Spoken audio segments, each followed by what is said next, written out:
લાયા છો? કોના માટે? કેટલામાં આપશો?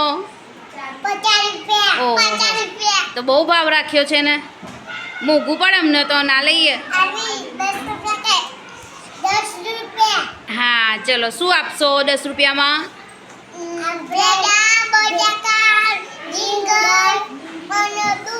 ઓહો, અને આરવી તું, તમે શું આપશો? ભીંડા. ખાસું બધું લઈને આવ્યા છો ને, બધું 10 રૂપિયામાં આપી દો. પછી ઘરે બોલશે તો, ઘરે બોલશે તો કેમ 10 રૂપિયામાં આપીને આવ્યા, એમ નહીં કે?